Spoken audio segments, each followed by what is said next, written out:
All right. What's going on, everybody? Corey Bender on the other side of me. I'm Keith Niebuhr. We're both with Gators Online and On3. And this is Gators Online Live, but it's the inaugural recruiting edition of Gators Online Live. We're going to talk for about the next 45 minutes. Whoops. But it's the inaugural Hang on. What do we got going? Edition of Gators Online. Sorry, Corey. We're working out the technical difficulties of the situation. Trying to go live. Again, Keith Niebuhr, Gators Online. Corey Bender, Gators Online. We got about 35 years of recruiting experience, recruiting coverage experience between us. Tonight, we're going to break down Florida Gators recruiting ahead of this monster recruiting weekend. Several prospects are going to be at the stadiums behind us, which it's Florida Field in both photos, obviously, Ben Hill Griffin Stadium. And it's a huge weekend for the Florida Gators. Obviously, they're hosting top 15 team in Tennessee. And it's arguably going to be Florida's showcase regular season game for recruits. Yes, you have the Florida State game later in the season, but that's Thanksgiving week. And, that's always that always presents some challenges. But, Corey, let's just jump right into it. And we're going to take everybody's questions. We ask everybody, leave a comment. If you enjoy what you're doing, we're doing, hit the like button and subscribe. And don't be afraid to leave a comment. We're going to get to everybody's questions tonight during the show. Again, this is Gators Online Live, the recruiting edition ahead of the Florida-Tennessee game. Corey, so many big visitors this weekend. To me, L.J. McCray is number one on that list. Who would be your number one guy for Florida, and why? Yeah, I definitely would start with L.J. McCray.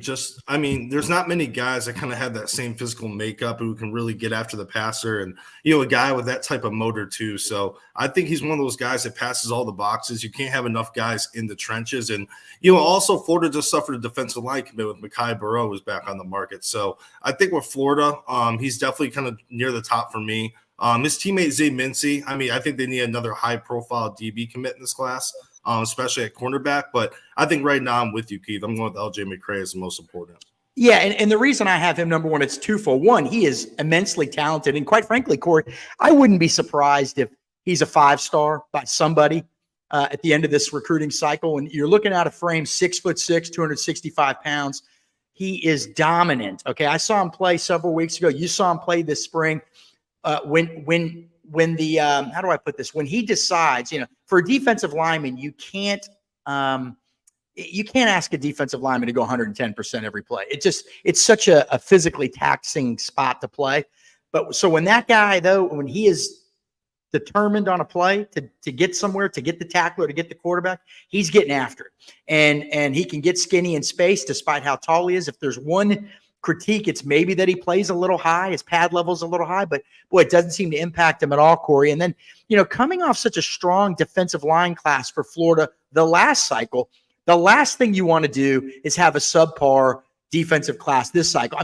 For Florida to get to the level it wants to be, the level that we're all accustomed to seeing Florida at, particularly on defense, they need to back up one great defensive line class with another. So you've got Nasir Johnson committed out of the state of Georgia. He's still being recruited by other schools, quite frankly. You've got McCray Burrow, who just decommitted from Florida. The Gators are going to continue to recruit him. But, Corey, once a guy decommits, it's awfully hard to get them back in the class. So, most of the other guys Florida has committed, Amaris Williams is listed as a defensive lineman, but he's saying, hey, Florida's telling me I'm an edge. Kendall Jackson is listed as a defensive end, strong side defensive end type.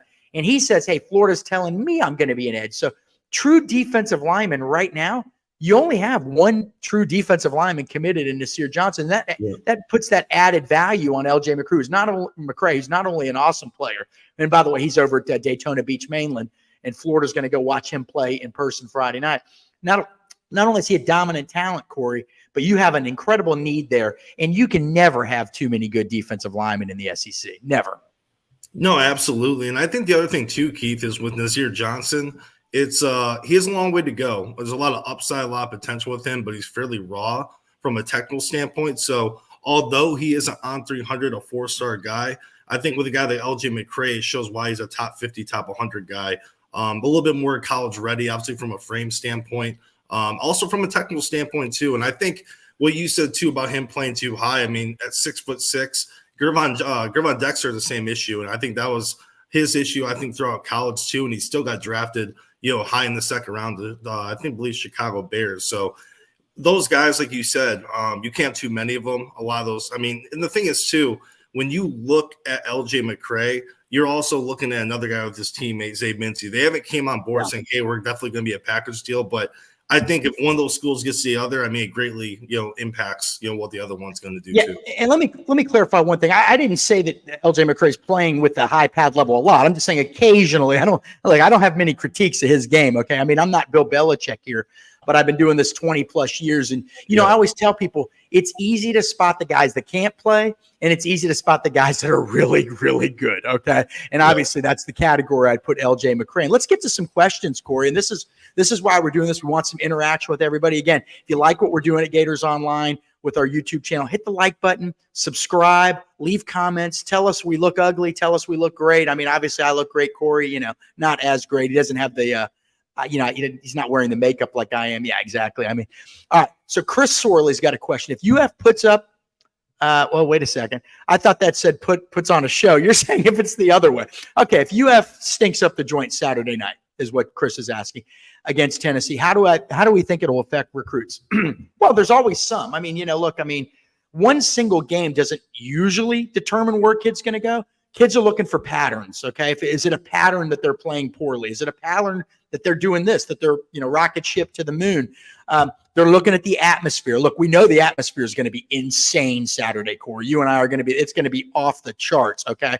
But now I will say this, and Corey, I don't know if Corey agrees with me or disagrees with me. We haven't discussed this, but the recruits I've talked to, I believe Florida has sort of laid the groundwork for a realistic season. In other words, they didn't tell these guys, hey, we're going to win 10 games, play for the SEC title. No, they told them, hey, look, Florida is in the rebuilding mode right now. This is year 2 of the rebuild. That's why we as a program, this is what the coaches tell them, need you as an elite recruit. So they didn't sell them on some pipe dream of a season. They were realistic. Hey, young team, working on chemistry, looking for playmakers, trying to get this thing going back in the right direction. So because they did that, the recruits have said, hey, look, man, I'm not too worried about the wins and losses. I'm going to come in here and change this no matter what. Okay. So they're playing playing to the egos of the recruits, which I think was smart. I covered Auburn last year and they kind of did the opposite thing. They told recruits, just watch. They told the whole world, just watch. I've never heard Billy Napier say, just watch. You say just watch and then you lay an egg and people are going to be like, yeah, well, we watched and you sucked. Okay. So they haven't done that. So there'll be some kids, Chris, that if Florida goes out and lays an egg, they'll say, this just isn't for me. I'm not feeling it. I don't like where they're headed. But the vast majority of them know that Florida is in a rebuild. Corey, take it away. What do you think? Yeah, and I think a lot of these kids that are visiting, the Zabe Minceys, the LJ McCrays, they're more than familiar with the program. The relationships are in place. They kind of already know, like Keith was elaborating to, kind of the phase Florida's in right now. So I think with those guys, they understand it's a rebuilding process and it's going to take some time. And a lot of these commits said over the summer too, hey, we know it's going to be a rebuilding process. And, if Florida starts to lose a few games, we're not going to jump ship. We're going to stay with Florida and we want to be part of, that class that really can kind of turn the page for the program. So obviously never say never. Some kids say that the next thing you know, they reopen the recruitment and stuff can happen like that. But I think with the way the board's shaped right now, a lot of these kids are long-time targets. And I think that's the most important thing. I think it affects more kids that maybe visit Florida for the first time and they're not too familiar with Florida and they kind of see them. They're like, hey, I have a pretty big list, but I don't see Florida being on it. But I think when you look at those priority guys, the guys that are going to be in town, I don't think there's too much worry when it comes to the wins and losses. You know what I mean? I think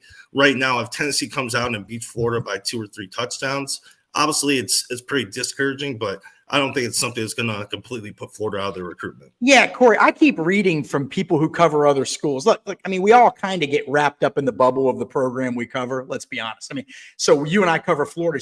So the vast majority of our sources are either going to be at Florida or people with ties to Florida, right? That's just the nature of the business. So, we tend to, I don't want to say drink the Kool-Aid, but whatever they're telling us is, from the inside is kind of what we tend to believe to be the truth. Anyway, but my point being, reporters that are covering other teams, I keep reading that Florida's loss to Utah has opened the door with this kid and that kid. And if Florida has a bad season, now look, there were, you could spend, I know what the fans are going to say. Well, wait a second. We just had a decommitment this week, Mekhi Barrow, the defensive tackle from Georgia. But that was a guy that Florida knew they were going to have to fight to keep the whole way. There was never any illusions about that. And we pointed it out last week. Look, even before he decommitted, well before, hey, keep an eye on this guy. Other schools haven't given up. And they're, what you sell kids roses and sunshine and sherbet or whatever I mix all my metaphors and get all my sayings wrong, but you get my drift, right? So that was always going to be, there's always going to be a handful of guys that you have to fight to the end, whether you're winning or not. Okay. But the vast majority of these kids have said they're not so worried about it. Yes, they want Florida to win. Yes, they expect Florida to win, but that is not the determining factor in why they pick Florida. Otherwise, if that was the case, no team would ever turn it around. If you were losing, you'd never get any recruits, right? Doesn't work that way. You sell them on a vision. You sell them on relationships. You sell them on development. You sell them. Now you have NIL, which is a huge factor. And quite frankly, we know for a fact that Billy Napier and company over there are very satisfied with the NIL situation at Florida. They feel like that's been a big help. So let's get to some questions. Wardell Mack, who's committed to Florida, 4-star defensive back. I don't know if that's really him or not, but Wardell. Yeah, I've been wondering the same thing. I'm like, is that really? Yeah, hey, look, Wardell, says, hey, thoughts on LJ McCray and Zay Mincey. We just kind of gave them, about how important it is to come. I would just say, I like Florida's chances. Look, Florida's got a good chance with both or a fairly good chance with both, but they're dogfights. With McCray, there's basically, and Corey can get into it more with Mincey. With McCray, there's basically 4 schools. He says he's got a top 5, Auburn, Florida, Florida State, Miami, Georgia. Of those 5, 4 of them think they have a realistic chance. Florida, Florida State, Georgia, Miami. Florida, I think, has long viewed Georgia maybe as a top contender, but also concerned about FSU because they're going to get the last official visit. He officially visits, this is LJ McCray, the 4-star defensive lineman. He officially visits FSU the weekend of October 7th and then plans to have a commitment decision around his birthday or after, which is October 18th. So you've got Georgia, which he got visited the last week of July. That's significant. And FSU, he was at the FSU LSU game. Now he's going back for an official visit in October to FSU and again at Florida this weekend. But Florida's kind of the one common denominator. When you hear Miami sources, they say, yeah, they're concerned about Florida. Same with Georgia people. Florida State people, it's kind of Florida and Georgia. But they're sort of, the one common denominator. So if he was signing today, I would maybe think Florida would have the best shot, but we're going to see. He is watching these schools closely this fall, but with him, I think it's more than just wins and losses. He's a very cerebral young guy. It's going to be about relationships. Who does he think is going to develop him the best? So, if your team's losing and he doesn't go there and you say, well, Keith, you said that didn't matter to him.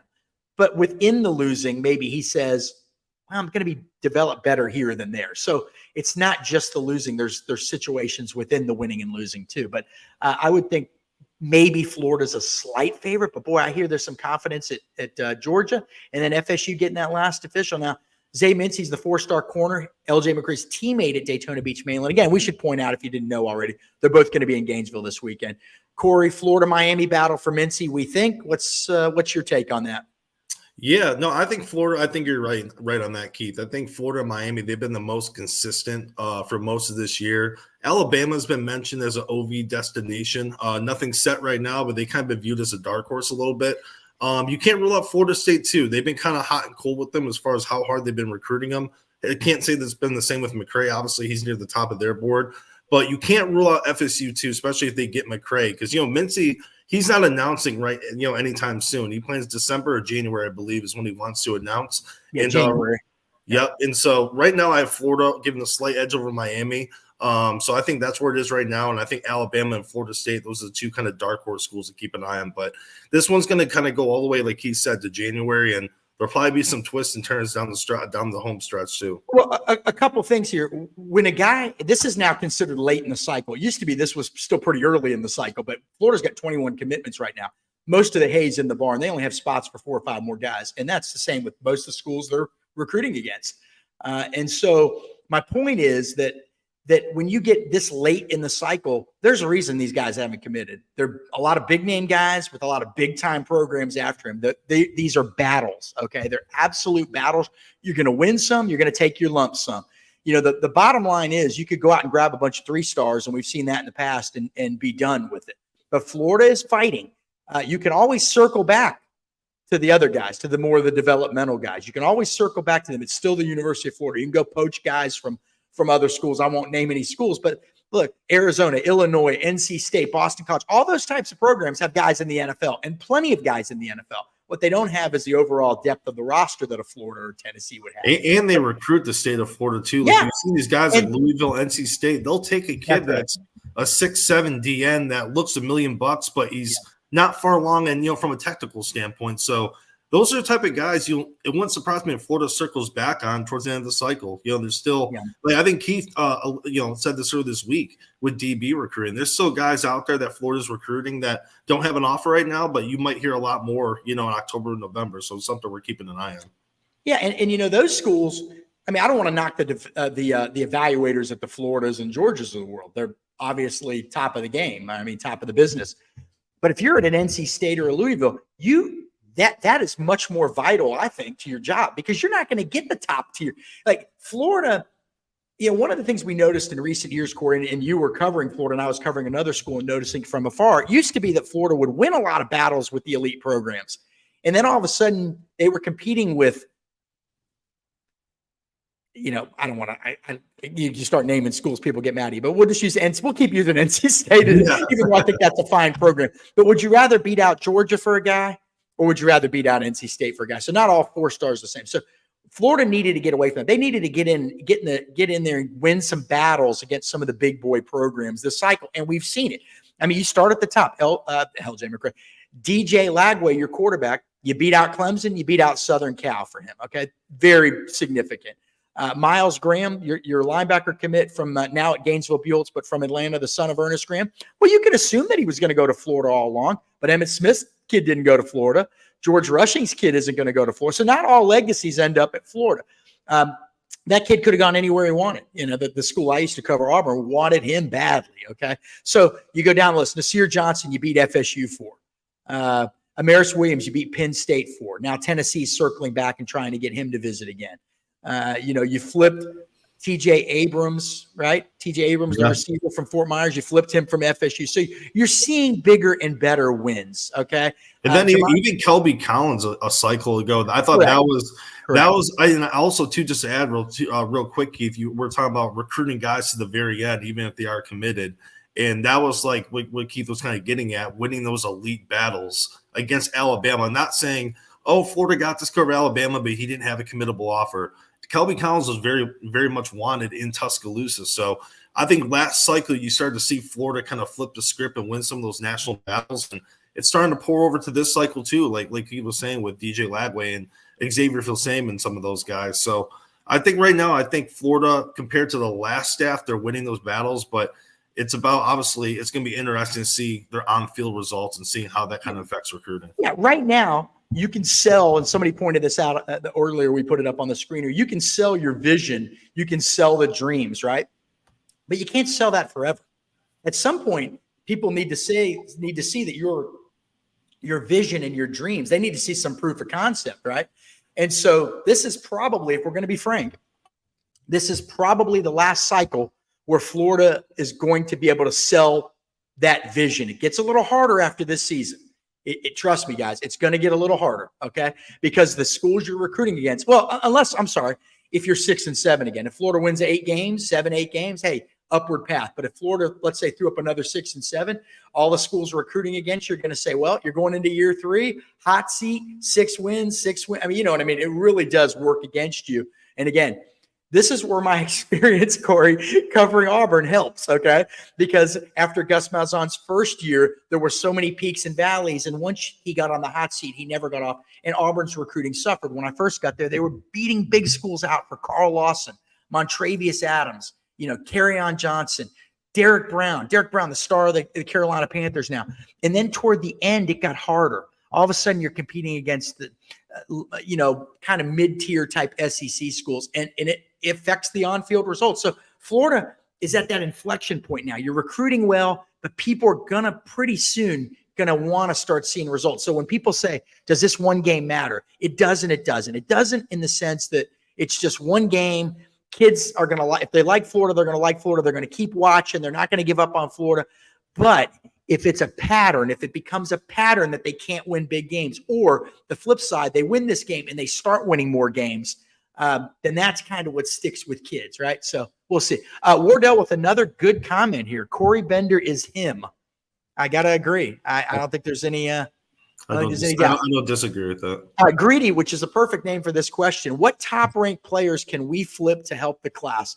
Who is Florida working on a flip right now, Corey? Dalen Evans, we'll start with him. Yeah. He wants to get back to Gainesville. The staff is still pushing for him pretty hard. They're trying. Florida's the school pushing the hardest to flip him. So he wanted to kind of come this weekend. I spoke to him yesterday, I believe. He said he won't be able to make it. So, and I think the thing is too, even if he does get back to Gainesville and he has a great time, I still think it's going to be a very difficult time to flip him. He's an active recruiter for the Aggies. He's from the Lone Star State. So there's a kind of few things you kind of hope he makes a decision if you're Florida when he kind of has that visit high, when he's kind of near Gainesville or he's still in Gainesville. Because once you start getting back home, you start getting back into your normal daily life.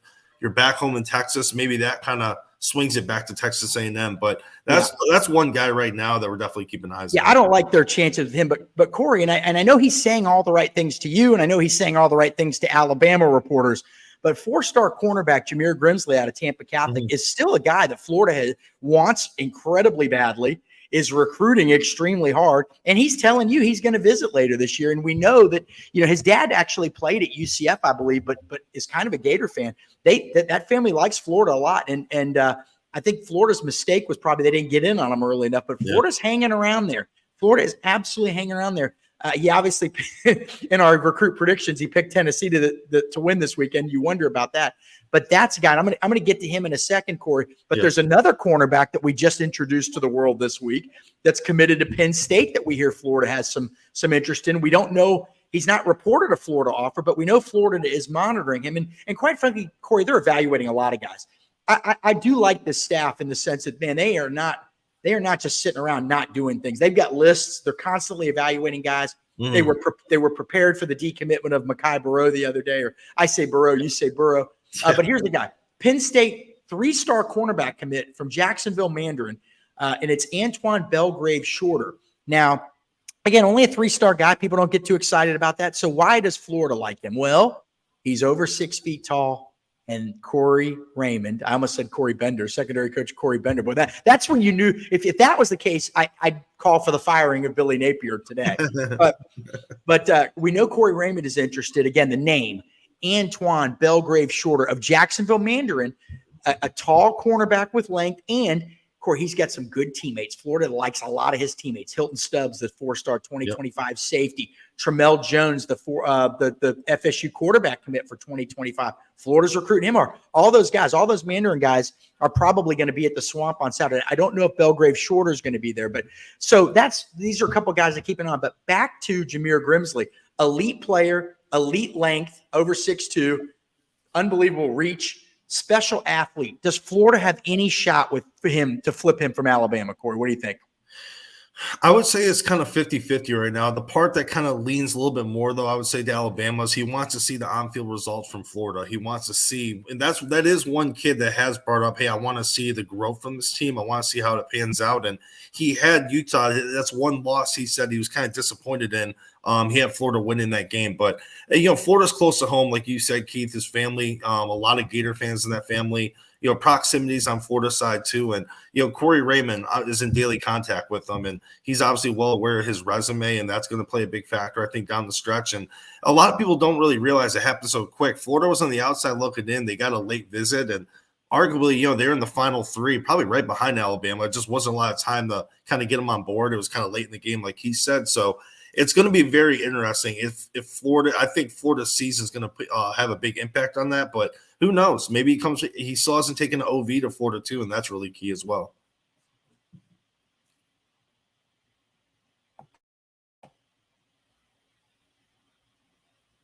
Hey Keith, I think your mic's turned off. My mic was turned off as I was explaining to everybody that I'm old and I don't understand technology. So that was perfect segue. So let me flip to my other screen here. We've got 2024 targets coming to campus on Saturday. We mentioned the 2 big ones: 4-star defensive lineman LJ McCray. of Daytona Beach Mainland. 4-star cornerback Zay Mincey of Daytona Beach Mainland. But there are a couple other ones of note. We'll start with 4-star receiver Cam McKell of Statesboro, Georgia. Now, this is a guy, Corey, that fascinating recruitment because it's all over the map. Okay, he was in Colorado last weekend. That visit came out of nowhere. For many, many months, most people thought he was just a lock to Georgia, right? Cam McKell. Okay, good-looking athlete from Statesboro High. Now, why did people think he was solid or a guy that possibly could be a Georgia lean? Well, he's a top 150 national recruit. He's 6 foot, 170 pounds, and he's an outstanding defensive back. But guess what? He doesn't want to play defensive back. So Georgia wants him at DB. He does not want to play DB. So that has sort of opened the door to everybody else. So you've got all kinds of schools after him, including, like I said, Colorado, where he visited last week, Kentucky, I think maybe Tennessee too. He is supposed to come to Gainesville this weekend. This is a big visit because I think people know what kind of a talent he is. Now, Florida initially wanted him at DB, Corey, but kind of got sold on the idea that, yes, he can play receiver. They've got 3 receivers committed. They love to add one more guy if it's an elite guy, a special athlete. They'd love to flip Jeremiah Smith, the 5-star from Ohio State. That looks like that's going to be – it looks more and more difficult every week. So you got Cam McKell coming this weekend. Does he click with the Florida staff? Do they like him? Does he enjoy the atmosphere? Does he enjoy the game? What does he think of the Florida receivers? Does he like the Gator staff's message? We should get some more clarity next week, but he doesn't love doing interviews. He doesn't say a whole lot. So in the back of your head, you're still thinking Georgia – is still right there, okay? But again, they see him at DB. He doesn't want to play DB. So somebody to watch for sure. And Corey, we've got a couple other guys we need to point out in the 2024 class, or one more really big one, I think. Favor Edwin, okay? He's a 3-star offensive tackle from McDonough Eagles Landing Christian. It's a guy that Florida probably could have got to commit earlier this year, but didn't push. Well, now with Jordan Seaton, their top offensive tackle target, maybe trending to Alabama. Who knows? His recruitment's all over the map too, and he's at IMG Academy. Maybe Florida takes another closer look at Favor Edwin. I hope I'm pronouncing his name right. In the meantime, though, he set up an official visit to Auburn for later this fall. Corey, any vibe on this? Could Florida make a move on him? What do you think?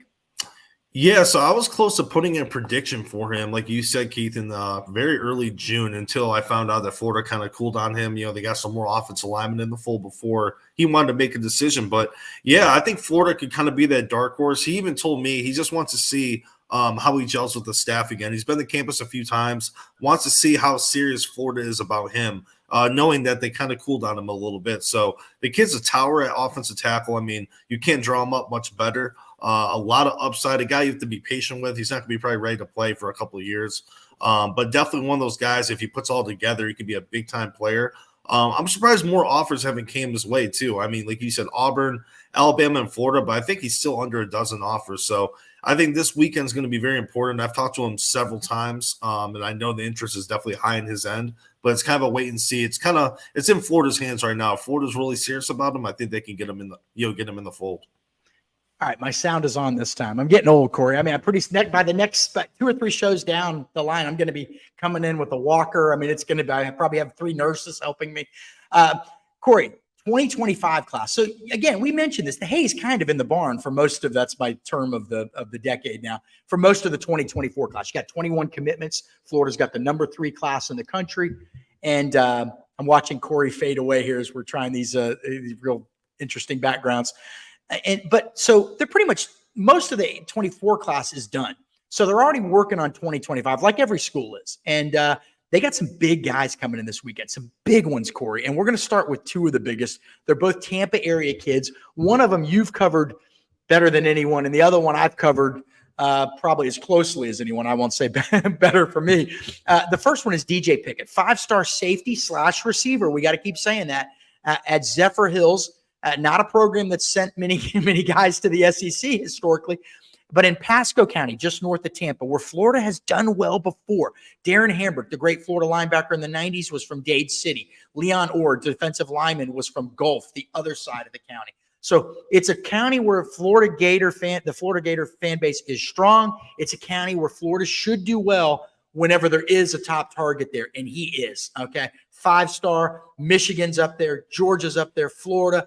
We know he likes Miami too. He's going to be there this weekend, Corey. How special of a player is? You just saw him play last weekend. That's not part one. And part two, does Florida have a realistic shot at getting this kid and why? Yeah, definitely. He's one of those kids you look at and you see just from a physical standpoint, it's that 5-star type of guy. It's like you don't see many kids built that way, especially at receiver and DB. So right away, he looks like the guy in his team. And then you see him during games. Florida likes him at DB, but he could be a high-level wide receiver as well. So I think with Florida, they definitely have options. I think right now he'd be more college ready at wide receiver. He's really good routes for a bigger receiver, definitely can stretch the field, but Florida likes him as a bigger cornerback, and that's very interesting. He's probably about 6'4" in cleats, so that's something definitely to keep an eye on. And as far as his recruitment, I definitely think Florida, they have a pretty good shot with him. I think proximity, I know his father has mentioned to him about, hey, would you want to, play in front of your family? And I know that's something that's been echoed to him and something he really is, really thinking hard about. So when you think about that, you think Florida, Miami. His dad, from what everyone said, grew up a big Miami fan. I know there's some family connections there too. Florida's been the most consistent in terms of visits. They got him on campus more than anyone. The Corey Raymond effect. There's a lot of boxes being checked there, but his mother went to Michigan, so you can see all these different connections to several different schools, and it shows why he's probably pretty much pre-torn right now. So Oregon's another school. You got Georgia. So I think right now he's going to take his time, but I think there's some positional versatility. And, yeah, he's elite of the elite. Definitely that 5-star type of guy. All right, we're going to get to a question first on the 2024 class, and then we'll jump back to the 2025s here. And Corey, this is an interesting one. This is a question. What's going on with Jamari Howard? That's a 4-star cornerback from South Florida. I think when I got to Gators Online in April, he was at Westland High School in Hialeah, right? Then for like a day, he was at Miami Central, and now he's at Miami Norland. But he's a very good player, okay? He was committed to Michigan State, decommitted from Michigan State. Michigan State's back in it, but now look, there's a lot of stuff going on up in East Lansing. They're going to be looking for a new football coach, it looks like. So, but in the meantime, Corey, he has set multiple visits to Gainesville that he then canceled, including an official visit this summer. He's not coming up this weekend. Seems to be trending toward Florida State. Is Florida got, and you can keep this one short, but is Florida got any shot with this, or is this never going to happen? Yeah, they have a shot, but I think they're probably third or fourth on his list. I thought when he canceled that July 29th visit for the cookout and went to FSU instead for a few days, I thought that was the start of where the momentum was turning. But, yeah, FSU's definitely is a childhood favorite school. And then he went to Miami this past weekend too, and now they're a contender again. So I think Florida's probably about third or fourth on this list right now. I think the main thing is they have to get him on campus. Simple as that. Okay, here's Gator Nation says, I think we, being Florida, flips Grimsley, Jameer Grimsley, the Bama commit. Harrison is letting me know, this from a few minutes ago, that I was muted. Of course, I was too dumb to see it myself. All right, let's go on here. And this is another comment about Jameer Grimsley. It's crazy that Florida went from outside his top 5 to his top 2 and almost beating Bama with one visit. Here we go. Who are the 2025 recruits you could see on commit watch this early in the cycle? That brings me to my next visitor for this weekend, Waltez Clark, 4-star running back from Tampa Plant. I went to go see him this afternoon at Tampa Plant. Hit or miss school for Florida, obviously. Pete Alonso, the great baseball player, Tampa Plant. Jack Caglione, the great baseball player for Florida right now, went to Plant. Lee McGriff, the Gator great receiver who comes on and does a show with me now and again, he went to Tampa Plant. So Florida has done well there before, but then you've had some misses. Aaron Murray and Orson Charles went to Georgia. Now, Aaron Murray was not going to beat out Tim Tebow, so that wasn't going to happen. But so hit or miss there. But right now, Waltez Clark, 4-star 2025 running back. He's going to be at Florida this weekend. He's also going to be at Florida for the Florida State game, he says. So I think Florida's got an excellent shot. He's told me just today, first of all, he's having a big phone call, probably as we speak, with Billy Napier. And then he's coming up to Gainesville this weekend. He'll be back for the Florida State game. Don't be surprised if he comes back for another game. I think Florida's trending big. And he said, look, I might announce something this year, November, December. Other programs to watch. Ohio State, Penn State. He went to the FSU LSU game, but he doesn't really know. how much he likes FSU. Corey, give me 2 names in the 2025 class. I know one of them is probably TJ Alford, but give me a couple names of some guys who maybe Florida could get on board early, and then we'll get to some the other words questions. around my mouth, man. Yeah. Okay. We'll start with TJ Alford though, real quick. Guy we talked about quite a bit. Florida, I still like where Florida stands. Ohio State's right there too. You got Florida State, Miami. Kid out of Vero Beach, a top 100 kid overall, a really productive linebacker. I think that's one guy you definitely have to keep an eye on. We talked about Hilton Stubbs as well. Florida, Miami are the 2 schools. He has the best relationship right now. And one other guy I want to mention is kind of a dark horse for this weekend is Malik Autry, Auburn D-line commit. Florida's really pushing hard for him to flip. He's been there about 2 or 3 times, I believe. So this will be his 4th visit to campus, I believe, just this year. So he's one guy to kind of keep a close eye on. And I think Keith hit it right on the nail with Waltez Clark. I'm surprised we haven't put in predictions yet, to be honest. So, Florida's definitely turning up for one of their top backs, if not the top back on the board. Yeah, we're wimps. Rob S. says, I think when DJ Lagway plays with top talent in all-star games, they will want to play with him. I believe, I can't remember, is he playing in the Under Armour All-America game? Yep, Under Armour. And most of the kids are. It's another year with a ton of Florida commits Under Armour. Here's the issue with that, Rob. In a normal or 5 years ago, that would have been great. Absolutely, I would have said. But now all these kids are going to be decided, and most of them will already have signed. Remember, these all-star games are after the early signing period. So, look, he's fine. He's fine. He's building relationships with guys like LJ McCray as we speak. I just don't think that the post-game all-star games are going to make too much of a difference. Now, what you want is you want him to go out there and play lights out, and then the juniors that are there, that are at the future 50 camps and whatever things like that, and they're watching on TV. You want them to say, "Hey, that's a guy I'd like to go play with someday." But in terms of the 24 class, probably pretty hard. Here's a question from JC Bloom. Says, how's DJ Lagway playing his senior year? He's had 2 great games and 1 game where he threw a couple of picks, but I think overall, I want to say, 7-5. I think he's got like 13 touchdown passes, 2 interceptions, close to 1,000 yards. He's run for a 57 or 58-yard touchdown. He's doing about what you would expect. People say, well, Keith, is he going to go up in the rankings? He's kicking tail. Well, he's already a top 50 national recruit, which means the rankings people already thought he was going to kick tail. Okay. And the 5-star. Well, he's not a 5-star with on 3. Industry, yeah. Yes, in the industry, which takes all of them into account, he is a 5-star.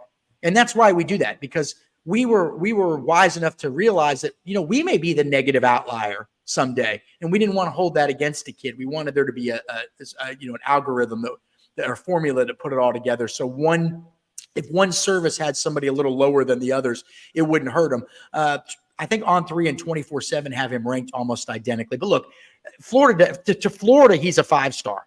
To Clemson, he was a 5-star. To Southern Cal, he was a 5-star. That's what really matters. All right, next question from Greedy. What future top recruits in the 2025 class that are visiting this weekend does Florida have a chance with? Let's go down the list. DJ Pickett, 5-star safety or cornerback from Zephyr Hills. 4-star running back Waltez Clark from Tampa Plant. I think Florida's got a chance with those guys. Florida seems to be making a move with the 4-star wide receiver Dallas Wilson of Tampa Bay Tech. He's an Oregon commit.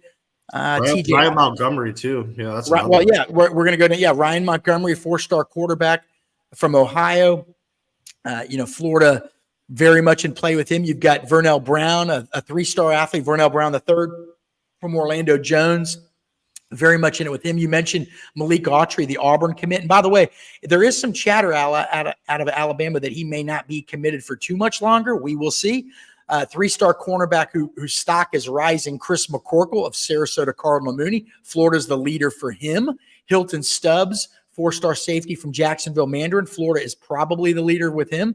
4-star defensive lineman Jalen Wiggins of Tallahassee Rickards. Florida is probably the leader with him. So yes, Florida's in very strong position early for a lot of 2025s. But Corey, we say early, but in 6 months, 4 or 5 months, a lot of these guys are going to be committing. So early, it won't be early for very long. Well, it's like I remember the days of the Under Armour game. We would all have scattering trying to get interviews with uncommitted kids. It was chaos. Now it's, hey, scout the team. The kid's committed, and it's really turned from interviews to a scouting thing for the Under Armour thing. That's not much recruiting drama down the stretch. All right, Corey, this is an interesting comment. and you may have a totally different take than me, but Gator Nation says DJ Lagway has better stats than Dylan Raiola and the FSU QB commit, and they're both above him, so he better jump them if he keeps this up. Well, I would only look. I wouldn't trade DJ Lagway for any of these guys. In fact, I had a coach in Florida, I won't say a high school coach, who was at the Elite 11 that thought that Lagway had the highest upside of anybody there. Okay. And that's a guy whose opinion I value, a longtime defensive coach at an elite program, high school program in the state of Florida. But that said, Corey, I've been doing this 2.5 decades. You've been doing this a couple decades too. I've never had, and we talked to a lot of college coaches. They just don't want people to know that, but we talked to a lot of college coaches. And I've never had one ever say, hey, did you see that guy's stats?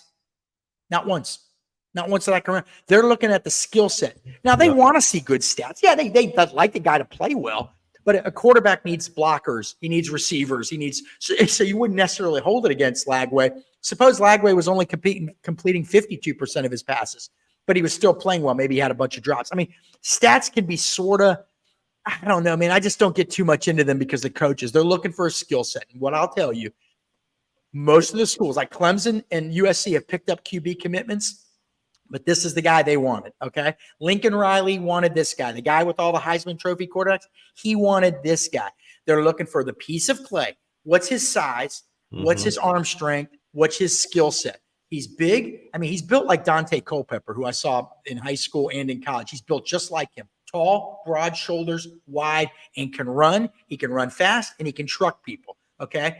So does he need to work on his accuracy? Well, he's completing 70% of his passes. Now, in camps, maybe he wasn't as accurate. Whatever. He's pretty accurate on Friday nights. And again, it helps that you've got blockers and people catching and all that too. I don't know where he will end up in the rankings. And quite frankly, I got to say, I don't care. And I know the Florida coaches don't care. They are thrilled to have him. He was their number one target, period, end of story. So, and Gator Nation, I'm not knocking you at all. Please don't take that the wrong way. I'm just telling you at a certain point, you know, it's funny. I'm in this business and Corey's in this business. We probably care about, we got to get going in a minute. We probably care less about rankings than anybody. But anyway, if you enjoy what we're doing, hit the like button, hit the subscribe button, and leave a comment. Let's take a couple more. Corey's going to have to leave. Corey, when you want to leave, you jump out. I can take a few more. Mr. Bird says, let me put this question up. Is there any running back Florida has a chance to look out for? Jaden Baugh is somebody that Florida is working on. He's an Arkansas running back commit from Atlanta. Visited earlier this year. They seem to like him a lot. He's got an offer. He got an official offer from Florida in August. If they can get him to visit, anything's possible. Do we think the 2025 class will be better than the 2024 class? Too early to tell.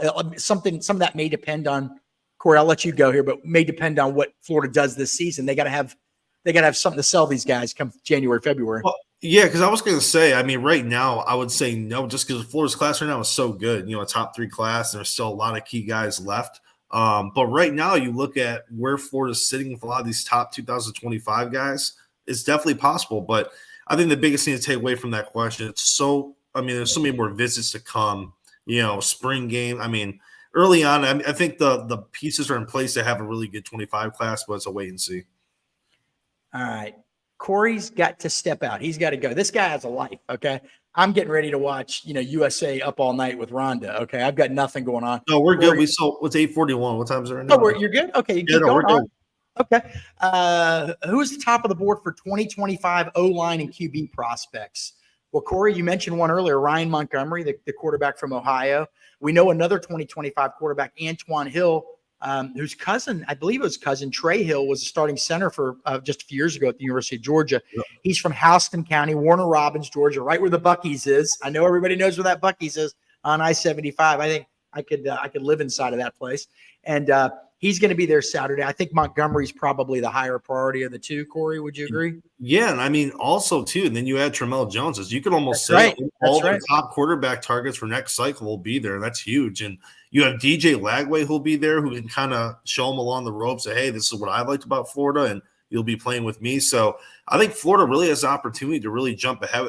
If you look at the 2025 list on their site, it's loaded with top kids, and it's going to be interesting. And Antoine Hill, like Keith was knowing to, it's a guy that cooled down for a little bit because more of coaching changing things. So it'll be interesting. I think he's one guy I'm really excited to kind of get some feedback from on Saturday. All right, and they're asking about 2025 OL. So let me mention a couple offensive linemen from the 2025 class that are going to be on campus Saturday. Caden Strayhorn of Bradenton IMG Academy. He's a 4-star. I think he might be. Is he an inside guy? I can't remember, Corey. But then you have a 4-star. Yeah, I think so. 4-star offensive tackle. Well, actually, we rank guys. And sometimes Florida, we have a guys that they have different rankings than us. So. I had a source in Gainesville tell me when you tweet out these offensive linemen to say offensive linemen because Florida's Rob Sale specifically is so big on versatility with these guys. Yeah. So here's another that makes sense. Here's another one: 4-star offensive tackle Zaire Addison from Sumner High School, which is a newer program in Riverview, Florida, just outside of Tampa. 4-star inside offensive lineman Peyton Joseph of Peach County. You know who's from Peach County, Corey Bender? I bet you don't know. I do. I don't. The great Quezzy, the great Gator, Jaquez Green, All-American receiver. And also DeMarcus Robinson, another great Florida receiver, also from Peach County, Georgia. So there you go. So Florida's got some good credibility in that. Florida's not exactly hit a home run in South Georgia historically. It's not been a strong area. But anyway, those are 3 guys to watch. Here's a 4th one, 4-star offensive tackle, Matty Augustine of Greenwich, Connecticut, the Brunswick school up there. That's a guy that's visited Florida a few times. So, these are guys you keep an eye on. You're looking for patterns. You're looking for a guy's a 2025. He's just early in his junior year, but he's already been to Florida 2 or 3 times. Follow the visits, right? So, and also you see these Northeast kids come down this time of year, and it's like, wow, it's really not that cold down here. I can get used to these palm trees. All right, Perry Mason, great show, by the way, says, Go Gators. I feel like Jeremiah Smith to me is either FSU or Ohio State. Would love to have him, but don't see it. What do you guys think? Yeah, Jeremiah Smith, for anyone that doesn't know, #1 receiver in the country, maybe the #1 recruit in the country, 6'4", 200-plus pounds. I think he's either the cousin or the nephew of a former NFL player, Geno Smith. Good kid. Dad's a great guy, man. There's good people. Plays at Hollywood Chaminade. He had something like 17 catches for over 300 yards last week. Now, again, I just said I don't really get into stats that much, and I've never heard colleges ask me about stats. But that's a lot of catches in a game, dude. Yeah. Okay. And so you say, who are they playing? Well, they were playing Bergen Catholic, which is traditionally one of the top teams in New Jersey. And if you live down in the South, you're probably thinking, New Jersey, give me a break. Well, they got the one region up there with that 6 or 7 teams where Rashawn Gary's come from. One stud after the other. Okay. So he's playing there. That's legit competition. But anyway, it does feel like Florida. Look, he's not even going to be in Gainesville this weekend. When's he going to be back? He was just at Ohio State, I believe. He was just at FSU, LSU. And he told us before the season, I'm going to be watching these teams closely. I want to see what they do. Mm-hmm. Well, quite frankly, Florida State's looked better so far than Florida, a lot better. And maybe that's different. Maybe that things look different in 5-6 weeks, but right now it feels like that's something to keep an eye on. And then obviously I'm sure Miami is trying to wiggle its way in there as well, being right down the road and then the success they had last week, beating a team that won 5 games last year that everybody's going crazy over, but still a good win. So I don't know about you, Corey. I ain't loving Florida's chances with that one right now. I think what they said, I think right there, Ohio State likely to stay with them. But FSU, like I said, they're definitely making them think a little bit. It'll be interesting. Next question. Gators 1979, the famous 0-10-1 season where they almost beat an unbeaten FSU, by the way. How are we looking? How the Florida Gators looking with Jordan Seaton? I know Corey's got to go in a second here. No, Corey? No. I'm shaking my head because Seaton was supposed to be in Gainesville this week, and he's going to Colorado, the prime effect. Yeah. 4-star offensive tackle. He's from Bradenton IMG. He's originally from D.C. He's saying, hey, I'm still going to officially visit Florida. But by the way, Florida did not want him to officially visit during the season. They don't like in-season official visits. So in that respect, they're probably glad that he's not coming this weekend. However, you wanted him to come unofficially this weekend and return officially after the season. It seems like Alabama's got some momentum, but he is all over the place. We hear NIL is going to be big for him. So Colorado, this opens the door up for a lot of people. South Carolina, which apparently going all in on him. Keep an eye on that stuff. Keep putting up some comments here. Robinson. I'll let you take over from here, Keith, with the Robinson. So, which Robinson are they talking about? Do we know? I'd have to look that up. Yeah, I don't know. I'd have to look that up. All right, Corey's got to get I appreciate you guys a lot, though. Thanks for all the questions. I appreciate everyone tuning in tonight. Yeah, you take care, Corey. I'm going to stick around. Again, if you like what we're doing, hit the like button, subscribe button, leave a comment. Corey, you take it easy. And I'm going to take a few more questions, and then we'll get out of here for the night. So somebody says, any word on Gibson, Bowens, or TJ Moore? We haven't heard much on any of those guys lately. I know Florida has continued to recruit TJ Moore. Okay. That's the wide receiver from Tampa Catholic who's committed to Clemson. It is hard to pull guys away from Clemson. I guess if you're Florida, you hope that one, you start winning some games to open his eyes because you're right down the road. And two, gosh, I mean, it's a catch-22. Does Florida ever pull for FSU?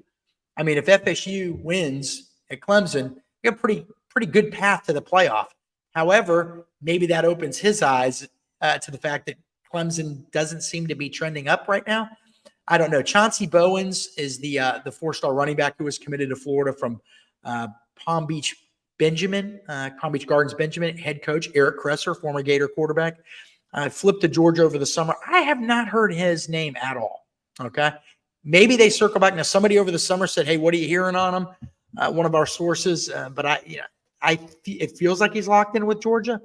But so I'm not overly optimistic with either one of those guys. But look, we say recruit to the whistle, recruit to the very end, hope for the best, hope you win some games, hope you impress people with the atmosphere, right? So here's we'll wrap things up with Perry Mason. A big win this weekend would go a long way to getting some guys to relook at Florida. Yeah, you're absolutely right. Again, can't reiterate this enough. We don't want people to jump off cliffs if Florida loses and, oh my God, the recruiting class is going to crumble. Now, it only becomes a problem if the losses start piling up. You know what I mean?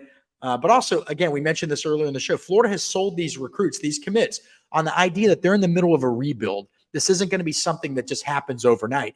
It's a rebuild. We need you to be a part of it. And they like that because they think, hey, I'm going to come in and play right away. Okay?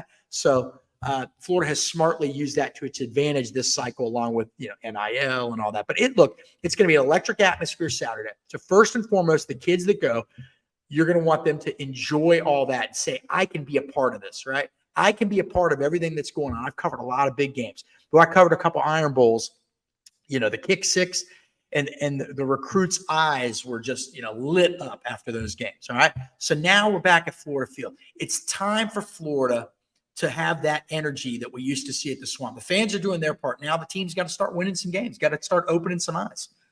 A lot of thank yous here. We appreciate it. Let's get a couple messages up. Thank you, Drew. All right. JC, I'll tell Corey. Appreciate that.